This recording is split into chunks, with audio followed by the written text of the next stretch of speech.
Ah, falhou? Falhou um pouquinho no começo a sua frase. Não entendi.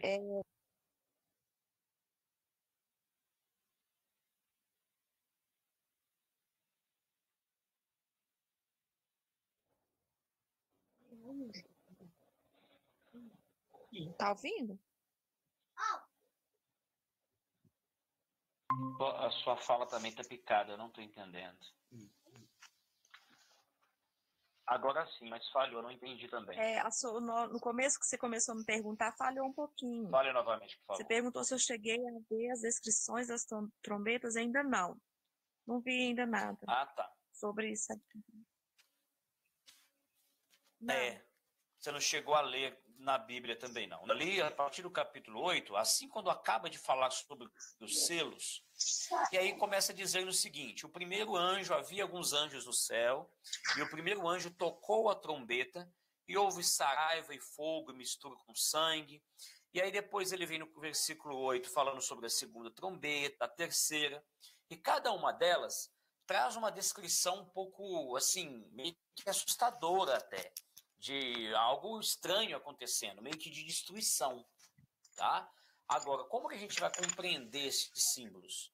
A compreensão, em resumo, é uma compreensão de tranquilidade, porque essas trombetas, elas têm como objetivo de justamente alertar aquilo que, na verdade, até tinha sido falado e acontecido. Você lembra quando a gente começou a falar sobre as igrejas, períodos proféticos, né, que nós viveríamos? Os sete selos também acaba repetindo um pouco essa questão histórica, mas trazendo algumas revelações maiores e mais detalhadas. As trombetas é como se fosse assim, depois que tudo foi explicado, é como se Deus autorizasse que passasse no céu alguns anjos tocando uma trombeta de alerta. Prestem atenção. As coisas que vocês estão vendo e ouvindo, elas vão acontecer ou são muito importantes. Ok? Então, por isso que é muito importante a gente ter essa clareza em mente. Porque os símbolos, conforme eu havia dito daquela vez, com aquela tabelinha que nós compartilhamos com vocês, é muito fácil, tá bom? Então, por exemplo, olha, primeira pergunta. O que representam as primeiras 6 trombetas do Apocalipse? Aí a gente lendo ali o capítulo, versículo por versículo, a gente vai entender da seguinte maneira. Então, resumo aí na tela, olha. A primeira trombeta, que é a letra A. Aí a gente encontra lá no texto, né, fala sobre uma terra afetada. Pois bem, quando a gente vai naquela tabela do Apocalipse, a gente sabe que terra tem a ver com povos, tem a ver com pessoas, né, civilização.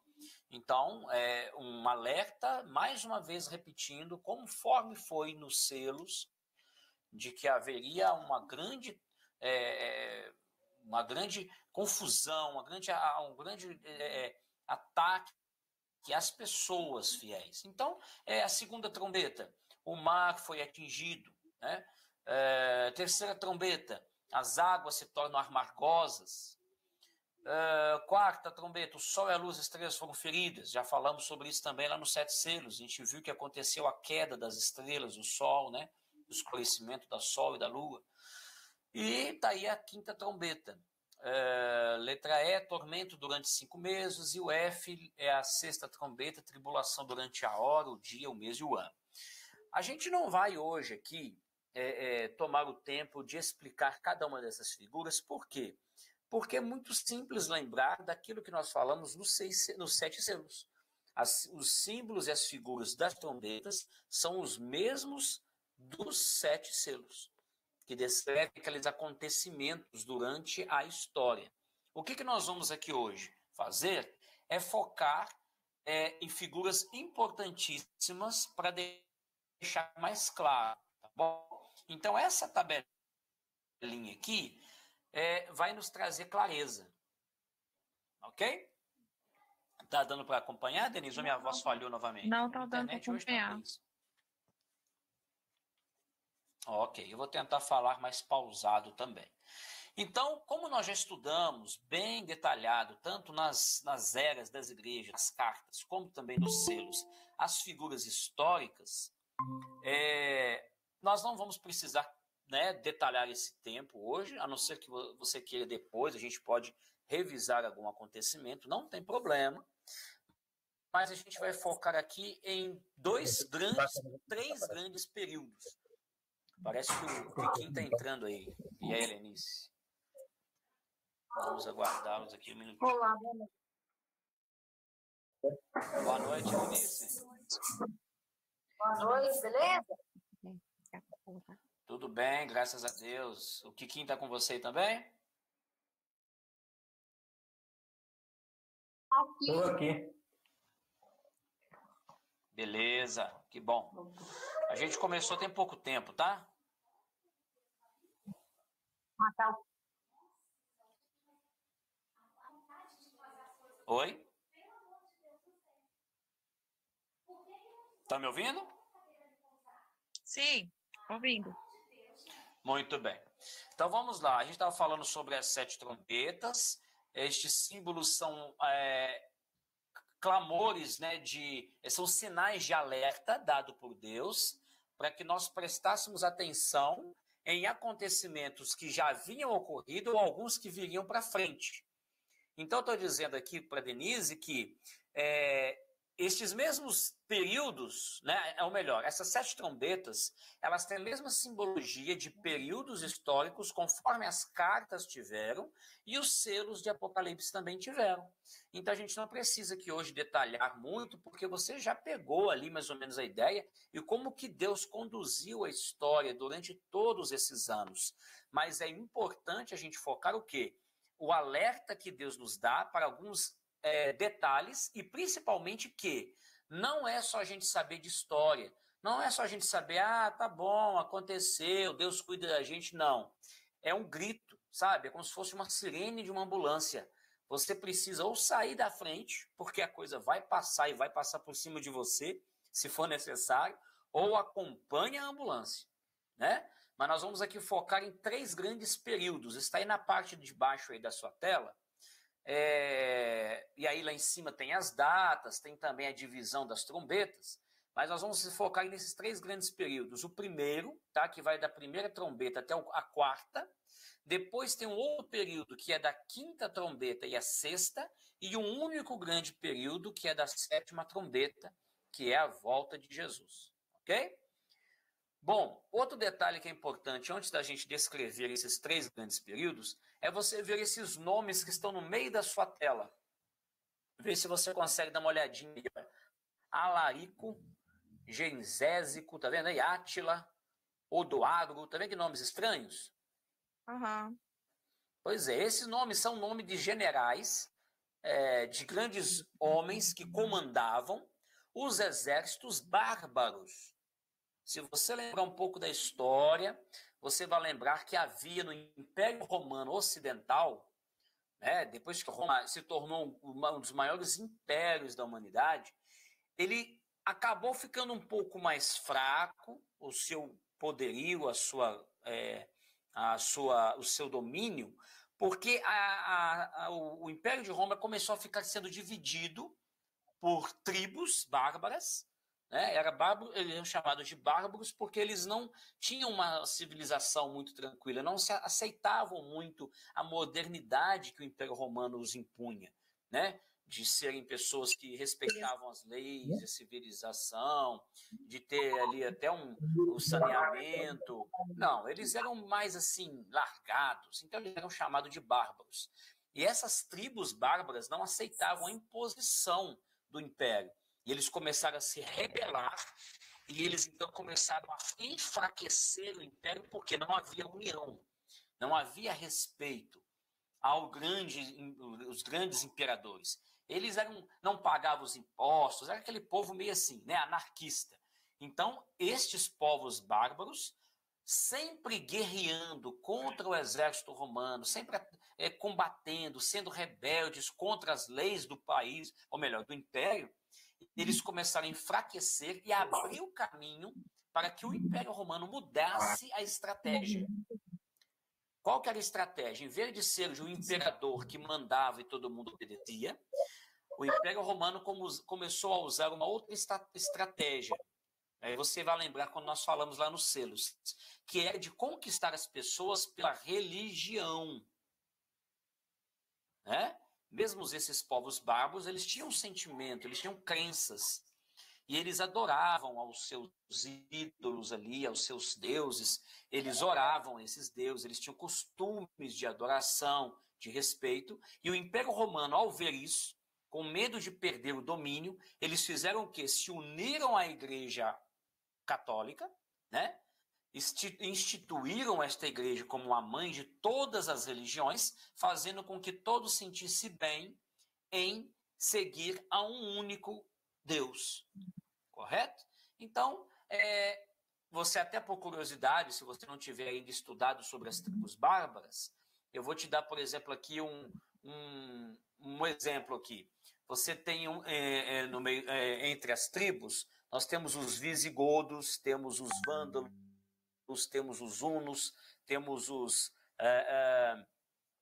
esqueci agora o outro, mas estes nomes são os mesmos nomes que deram origem aos países da Europa. Então, se você pega, por exemplo, França, Itália, a própria Roma, né? Você pega o Reino Unido, são estes países que, tanto aqueles paizinhos pequenininhos, todos eles foram originados através de cada uma dessas grandes tribos. Eles eram 10 tribos. E se você pegar, a grande Europa hoje é formada por 10 reinos. Ok? Então, essas tribos deram origem a estes países que hoje nós conhecemos. Pois bem, quando a gente então passa, ou melhor, quando a gente então está vendo essas 4 primeiras trombetas, a gente está vendo um anúncio, tá? Elas anunciam a queda do grande Império Romano Ocidental. Algo parecido com aquilo que nós já vimos nos 3 primeiros selos, nos 4 primeiros selos que nós estudamos anteriormente. Ok? Bom, entrando agora na 5ª e na 6ª trombeta, nós temos um detalhe importante. Vocês lembram que nós falamos também nos selos do fortalecimento da Roma comandada pelo Papa, né? Então, nós falamos naquele estudo sobre a supremacia papal. O que é isso? É quando os papas se tornaram tão importantes, tão fortes, que eles, como se dominassem o império. Eles tinham mais força de domínio do que, às vezes, o próprio imperador. Então, toda vez que o imperador, os governadores queriam falar alguma coisa, instituir, dar alguma lei, eles consultavam antes o Papa, né? O pai da igreja. Porque ele, como representante de Deus na Terra, eles acreditavam assim, ele tinha autonomia e autoridade para falar o que Deus queria que eles falassem, correto? Só que nesse grande período aí, essas 2 trombetas, elas gritam no céu, mais uma vez lembrando que isso é simbólico, né? Até que se não fosse, poderíamos imaginar que é um anjo tocando uma trombeta no céu, também não seria surpresa, né? Porque isso para Deus é muito simples, mas sabemos que é uma linguagem figurada para ilustrar uma chamada de atenção de Deus. Fiquem atentos.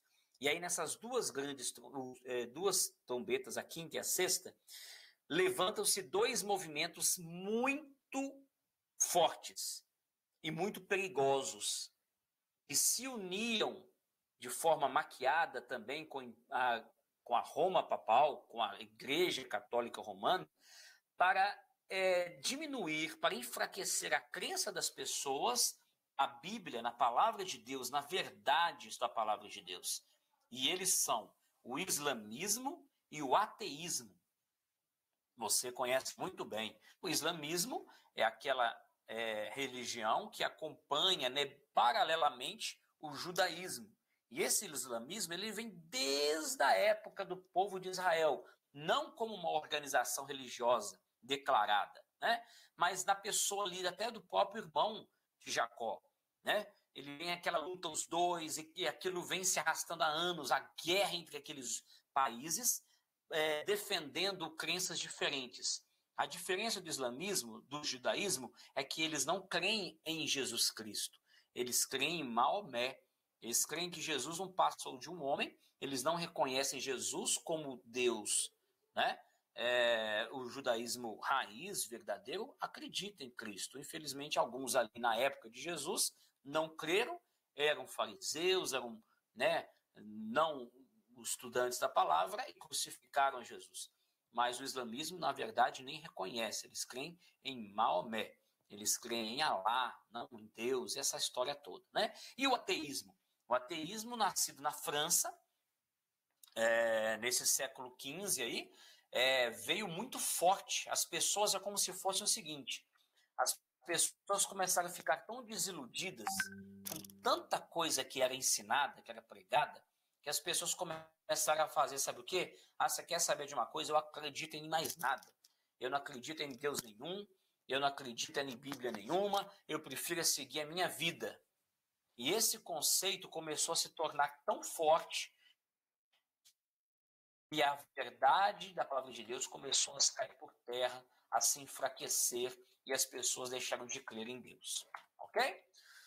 Pois bem, agora o que acontece quando o anjo toca a 7ª trombeta? Quem está com a Bíblia aberta aí que poderia ler para nós Apocalipse capítulo 11, versículo 15. 11, do 15 ao 19. Verso 15. Você pode ler o 15 e depois você pode pular para o 19. Não precisa ler os outros, tá bom? Lê só o 15 e depois só o 19. Tá. E tocou o 7º anjo a trombeta, e houve no céu grandes vozes que diziam: os reinos do mundo vieram a ser de nosso Senhor e do seu Cristo, e ele reinará para todo sempre. 19. E abriu-se no céu o templo de Deus e a arca do seu concerto, e foi vista no seu templo, e houve relâmpagos, e vozes e trovões, terremotos e grande saraiva. Isto. Veja bem, quando João vê um anjo tocando a 7ª trombeta, ele, além de ouvir esse grande alarido, ele ouve outros também sendo tocados. Você vê aqui, ó, e ouve no céu grandes vozes, está no plural, e todas diziam, gritando: o reino do mundo se tornou do nosso Senhor Jesus Cristo, e ele reinará pelos séculos dos séculos. Essa trombeta declara, revela a vinda de Jesus já consumada, o reino de Cristo sendo estabelecido. Toda essa confusão acaba. Toda essa confusão já não existia mais. Então, João viu algo maravilhoso. E aí, no verso 19, ele fala aqui o que é. Abriu-se, então, o quê? O santuário de Deus que se acha no céu, e foi vista a arca da aliança no seu santuário. Essa mensagem é maravilhosa. Sabe por quê? Porque na próxima semana, nós vamos estudar exatamente sobre o santuário de Deus. E nós vamos poder ver como que isso é tão maravilhoso. É por isso que João, ele descreve o que ele viu com detalhes. Ele revela que justamente ele fitou e viu a arca da aliança. Aquela mesma arca do povo de Israel, que carregava nas costas no meio do deserto. Mas tem verdades maravilhosas quando se fala do santuário de Deus, certo? Então, para a gente resumir aqui, olha, a 7ª trombeta anuncia que Deus passou a reinar. No verso 18, afirma-se que as nações se enfureceram, que chegou o tempo da manifestação de Deus, da ira de Deus, não apenas para recompensar seus servos, mas para destruir os que destroem. É uma expressão que se refere à corrupção moral, né? A humanidade caiu numa corrupção moral tão baixa que Deus ele teve que usar sua justiça, ele terá que usar, né? Nós estamos falando agora tudo. Assim, o anúncio da 7ª trombeta corresponde ao último período que culmina com a volta, a vinda de Cristo Jesus. Ok? Como vimos aí, o que João viu dentro do santuário celestial? A Arca da Aliança, né? A Arca da Aliança. A gente vai detalhar sobre ela.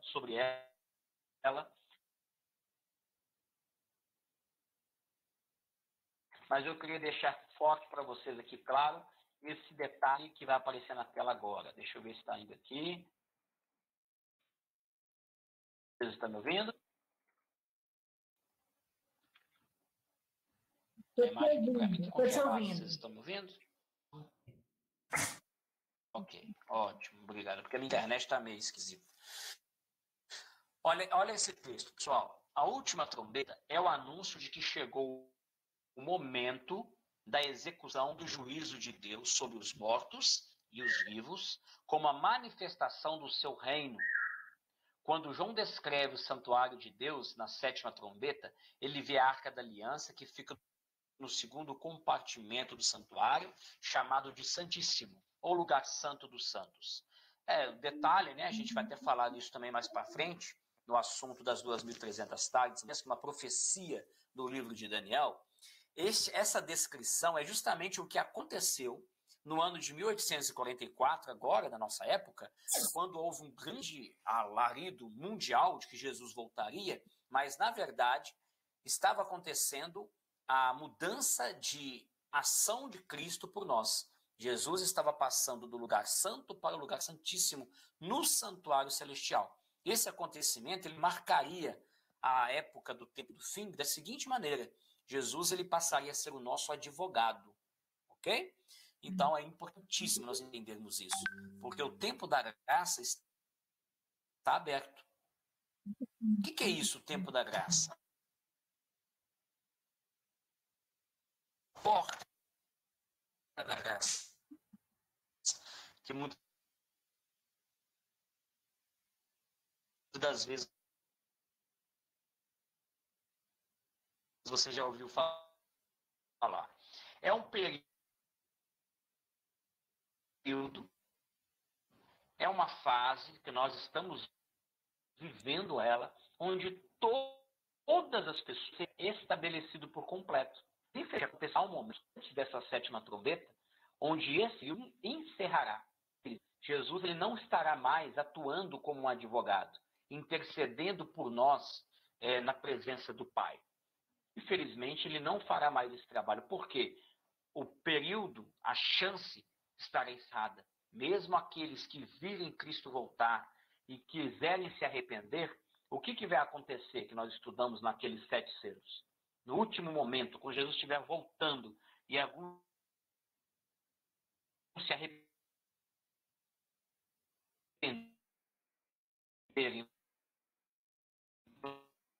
vocês lembram o que vai acontecer?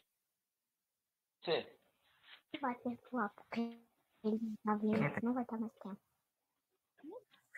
Não haverá mais tempo para arrependimento. Vai desejar a morte, vai querer esconder, não vai ter jeito de se esconder.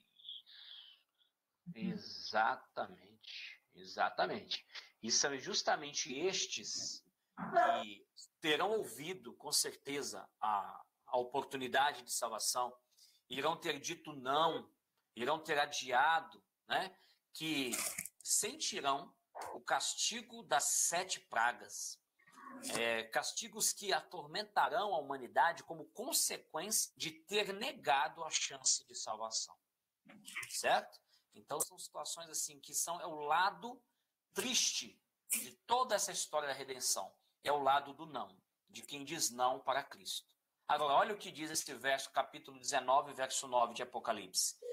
Bem-aventurados, né, são chamados à ceia das bodas do Cordeiro. Bem-aventurados é o quê? Felizes. Aqueles que forem chamados e aceitarem o convite de participar das bodas do Cordeiro. Porque nós já sabemos, bodas é um casamento, né? A ilustração que Jesus ele até conta em Mateus, quando ele fala de que haveria um noivo que iria se encontrar com a sua esposa. A esposa é a igreja, né? Somos nós, somos os santos, somos os fiéis guardadores da palavra de Deus, são chamados da esposa do Cordeiro. E o Cordeiro é Jesus, o Cordeiro que tira o pecado do mundo, nós sabemos. Ok? Então, olha que bacana. Resta a nós, conforme em Hebreus, resta-nos estarmos preparados para a vinda de Jesus. E aí, Hebreus capítulo 12, verso 14, traz a seguinte resposta: como devemos nos preparar para a segunda vinda, para as bodas do Cordeiro, para quando essa trombeta, a 7ª trombeta tocar, nós estarmos preparados, estarmos prontos e abrirmos os braços para receber Jesus. Olha lá, a igreja deve viver justificada mediante a fé, e crescendo em santificação. Eu pergunto para vocês, quem sabe me explicar o que é santificação? Quem gostaria de me explicar isso?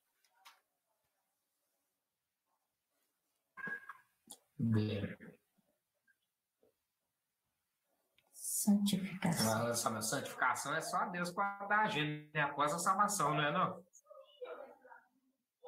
Se torna santo, né? O Papa aqui que faz os outros virar santo, então deve ser Deus. Ele escutou, será? Não é? Ele ficou mudo.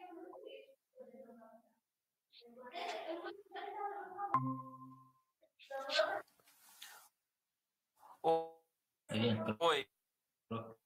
Desculpa, gente, caiu a ligação aqui.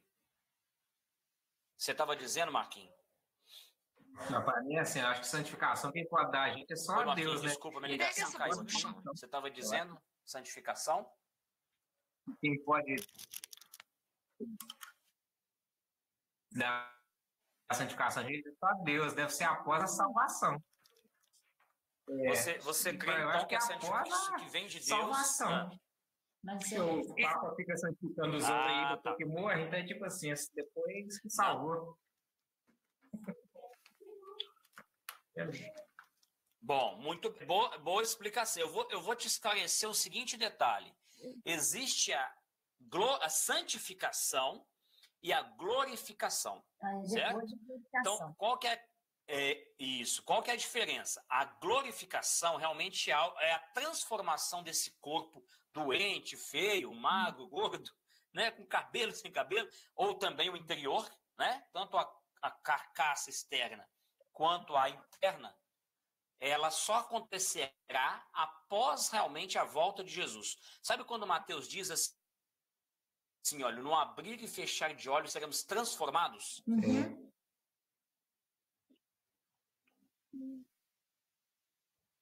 E isso é a glorificação, tanto para quem está morto quanto para quem está vivo. Seremos transformados. Não, desculpe, até 2 Tessalonicenses que fala sobre isso. Nós seremos transformados, ouvida a voz do arcanjo, ressoada a trombeta de Deus. Vocês lembram desse verso? Esse verso é a 7ª trombeta. Quando ouvida a voz do arcanjo, né? Ele dá como se fosse um veredito. Jesus está voltando, uma trombeta maravilhosa toca, transfeta do serviço de Jesus. Agora, a santificação, ela é o processo que eu e você temos que ter hoje ao termos comunhão com Cristo todos os dias. Seria mediante a fé. Então, nós precisamos da santificação hoje. A santificação Não entendi. seria a Fala, por gente favor. lutar para afastar do pecado. Seria isso? Isso mesmo. Isso mesmo. Nós não seremos isso. Isso mesmo. A grande questão que confunde é o seguinte: existem muitos religiosos que eles pregam o seguinte: você vem para a igreja, você vira crente e você já está santo.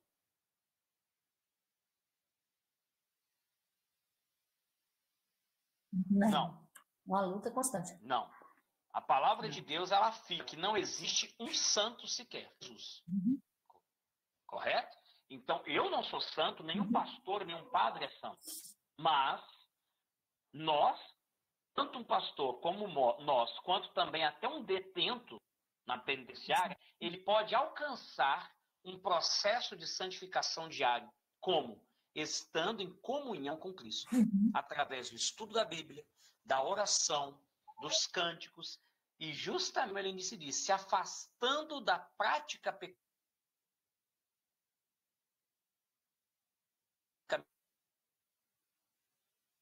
pecaminosa.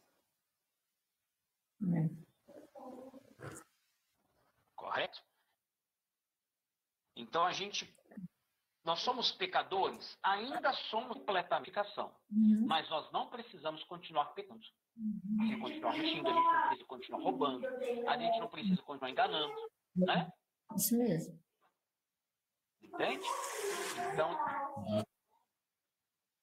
isso. É muito importante esse detalhe. Esta é a chave que mostra, né, para que nós estejamos justamente preparados para aquele grande dia. Este é o momento, é o processo a qual uma pessoa que reconhece, ao estudar a palavra de Deus, ela reconhece que está vivendo num caminho tortuoso, numa vida um pouco ainda com sintomas e aspectos das práticas do pecado, ela decide mudar de vida. Certo? Ela decide fazer o seguinte, olha, eu quero ser uma pessoa diferente. Eu quero viver segundo a vontade de Deus. Eu quero fazer de tudo para evitar de fazer coisas que Deus não aprova. E ela então decide viver num caminho novo. Ela então converge no caminho. Ela muda a sua rota e nós chamamos isso de quê? De conversão. Correto? A pessoa foi convertida, agora ela é cristã, ela é evangélica. Por quê? Ela decidiu caminhar no caminho de santificação. Não. Isso significa que ela já está salva? Não. Sim ou não? Não. Muito bem. Exatamente. Então, dentro da igreja está cheio de gente santinho e salvo? Também tem. Não. É uma busca diária, constante. Ali é um lugar para aqueles que querem. Exatamente. Todos aqueles que querem buscar isso estarem unidos. Exatamente. Ok? Então, por isso que é muito importante que nós entendamos isso aí. Porque senão não adianta nada. Não adianta eu ler a Bíblia, não adianta eu entender as profecias, não adianta eu saber o que eu tenho que fazer para ser salvo, mas eu não fazer. Eu fiquei esperando Jesus voltar. É aquilo que acontece naquela história de um rico, um homem muito rico, que procurou Jesus na madrugada. Vocês lembram dele? Não. Porque ele fala, vende tudo que tem? Nicodemos. Né? Tem a história de Nicodemos. Isso. Tem a história de Nicodemos e tem também de um outro jovem. Mas as duas histórias ilustram a mesma coisa.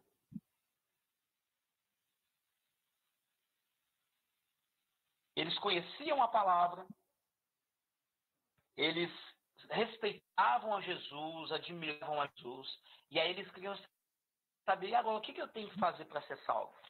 Para agir o coração, que o problema de dentro era a corrupção, era o dinheiro, era o amor dos bens. Jesus falou reto com ele, olha, você quer saber? Vende tudo que você tem e dá para os pobres, depois você vem e me segue. Porque Jesus conhecia o coração dele. Isso.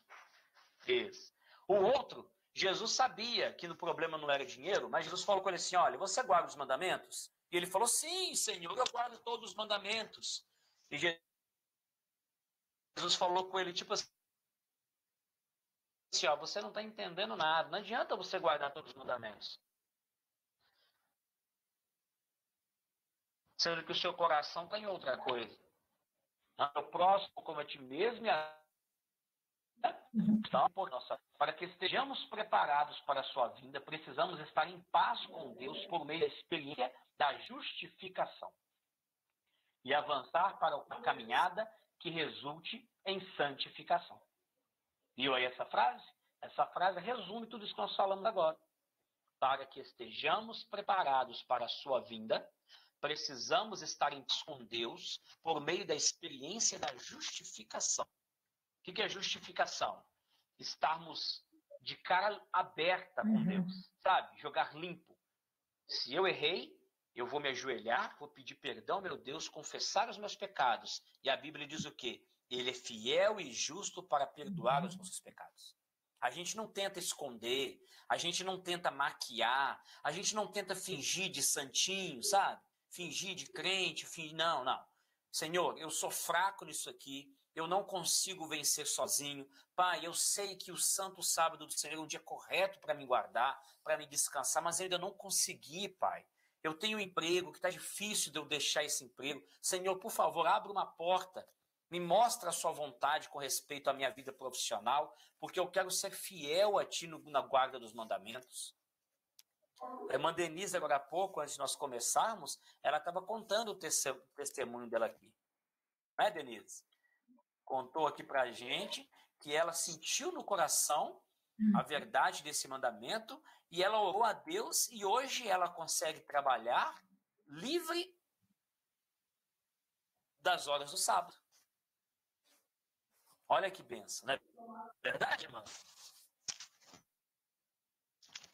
Sim, a empresa que eu entrei em 2018, na hora que estava falando sobre, né, os processos, todos os procedimentos da empresa, e falou, essa empresa não trabalha no sábado. Falei, meu Deus, tudo está encaminhando para mim estar dentro das erradas, eu vim perto, né? Obedecendo os mandamentos. Olha que benção. Exatamente. E Deus, Ele sabe do que nós passamos. Ele conhece a minha vida, a sua vida. Ele conhece os nossos patrões.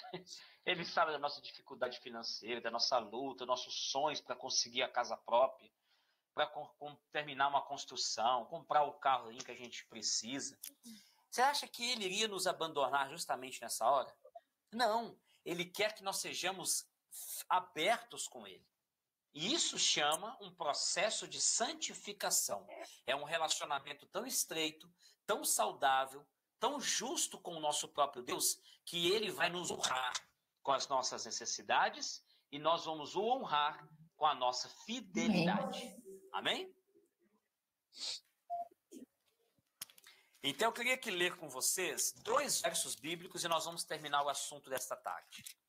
Romanos capítulo 5, verso 1. Romanos, capítulo 5, verso 1. Abre aí a palavra.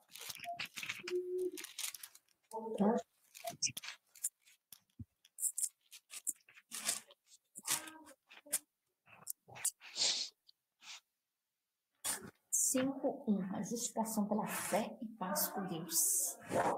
Isso. Esse capítulo eu te incentivo a ler completo, tá bom? Leia ele todo, que ele é maravilhoso, muito fácil de entender. A questão é a seguinte, pensa comigo que de repente você tem um mal entendido, você ficou sabendo de alguma coisa que você não gostou, que o seu irmão te falou. E você ficou sabendo, na verdade, falou de você. Você ficou sabendo de um terceiro.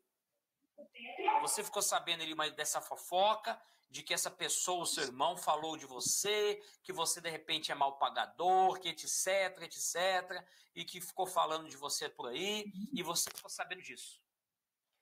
Quando você fica sabendo de uma situação dessa, nós temos geralmente a atitude de ficar com tanta revolta e a gente não procura a pessoa que falou mal da gente.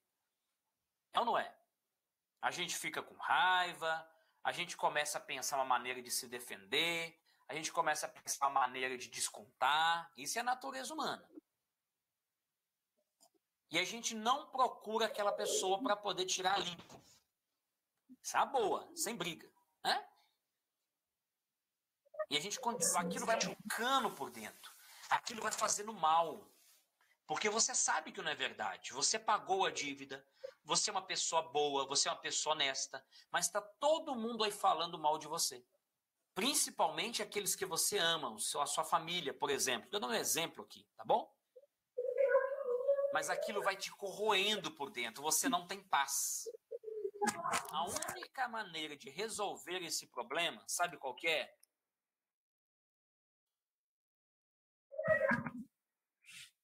Quem sabe? Qual que é a única maneira?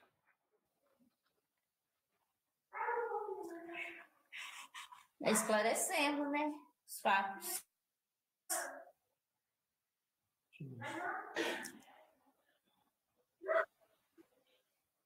Exatamente. Olha só. O verso 1 do capítulo 5 de Romanos fala: justificados, pois, mediante a fé, temos paz com Deus por meio de nosso Senhor Jesus Cristo.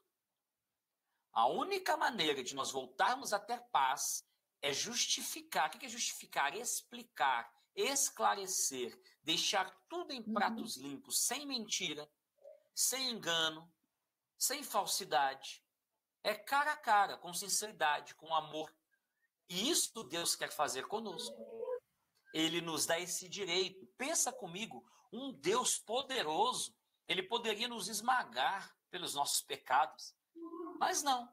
Ele nos dá a chance de sermos justificados diante dele. A gente conta para ele a nossa dificuldade.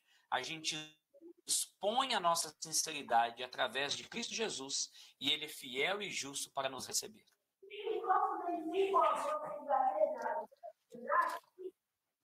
Quando nós ouvimos sobre a sétima trombeta, nós ouvimos lá falando que o reino de Deus seria estabelecido. E eu queria te lembrar de um verso bíblico que fala assim, olha, venha a nós o vosso reino, seja feita a vossa vontade, assim na terra como nos céus. Que verso é esse? Quem lembra? É Mateus, é da oração do Pai Nosso? Mateus 6. É a oração do Pai Nosso. Exatamente. Jesus nos ensinando a orar, e ele fala sobre algo que todo ser humano almeja. Venha a nós, Senhor, o teu reino. E aí eu quero deixar bem claro para você aqui que é o reino de Deus. O reino de Deus, hoje, ele precisa estar entre nós. Ele precisa ser estabelecido na minha vida e na sua vida. Até que o reino seja completamente vigorado na volta dele. É Romanos capítulo 14, verso 17. Encerrar com isso. Aí, 14, 17. Porque o reino de Isso. Deus não é comida Pode ler, nem pode ler. bebida, mas justiça e paz e alegria no Espírito Santo. Isto. Então, quando você ouvir alguma mensagem de prosperidade, falando que é ter riqueza, ter carro, ter casa, ter dinheiro, é ter emprego, que é isso que é o reino de Deus na sua vida, você tem que mostrar esse verso, você tem que ler esse verso. Porque o reino de Deus não se resume em bens materiais, em comida, bebida, roupa, dinheiro, carro, casa. Não. O reino de Deus na minha vida, quando eu oro a ele, venha o teu reino sobre nós, é a paz e a alegria do Espírito Santo na justiça de Cristo. Não adianta eu ter riqueza, ter bens, mas eu não ter a justiça de Cristo me trazendo paz do Espírito Santo de Deus na minha vida. Não adianta. Pelo contrário, muitas das vezes nós estamos preocupados com riquezas e acabamos perdendo a paz. Acabamos perdendo a justiça porque nós entramos em confusões, não sabemos administrar, não somos bons mordomos de Deus. Por isso, querido, nessa tarde, nós terminamos da seguinte mensagem. Vamos ter em mente que o reino de Deus em nossa vida precisa ser estabelecido tanto hoje, quanto também na volta dele. Se nós não estivermos preparados para receber o reino de Deus, que é a justiça e a paz do Espírito Santo na nossa vida, nós não estaremos preparados para receber o reino de Deus quando ele for estabelecido. Porque no reino de Deus, quando ele for definitivamente restabelecido, não haverá promessa de riqueza, de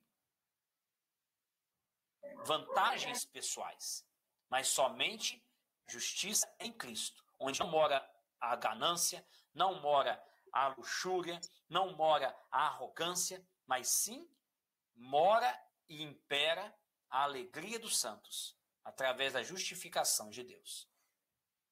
Amém? Amém. Amém. Que Deus abençoe a mim, a você, a sua família, que nós possamos juntos ter isso em mente, ter força no Espírito de Deus para avançarmos, né? E nós vamos dar sequência, como foi dito no início, nesse estudo por mais 5 semanas, tá bom? Nós vamos fazer aqui um intensivão, naqueles 5 assuntos que eu joguei lá no grupo, principalmente a semana que vem sobre o santuário, é importantíssimo, tá bom? Chegue aí mais cedo, tenta programar para que todos possam participar e que Deus nos abençoe para ouvirmos as revelações do nosso Deus. Alguém gostaria de perguntar alguma coisa, comentar alguma coisa? Não. Ok. Então nós vamos orar. A irmã Denise está aí conosco ainda. Aqui a tela é um pouco congelada. Eu não sei se ela continua conosco. Tá. Mas tudo bem. Nós vamos orar então para terminar. Tô sim, tô Que aqui. Deus abençoe a sua vida. Tá bem? Olha, louvado seja teu nome, Pai, por tudo que o Senhor tem feito por nós. Muito obrigado porque o Senhor, através da tua palavra, nos revela verdades maravilhosas para os nossos dias e também para o porvir. Que nós possamos, ó Deus, vivenciar a santificação na nossa comunhão com o Senhor diária, através do estudo da tua palavra, através da comunhão, da oração, a tranquilidade, Senhor, de confessarmos os nossos pecados e recebermos o teu perdão para termos paz. Que o Senhor nos abençoe como família, que o Senhor nos dê saúde física, que o Senhor nos dê, Senhor, saúde mental, para decidirmos e refletirmos tudo aquilo que precisamos.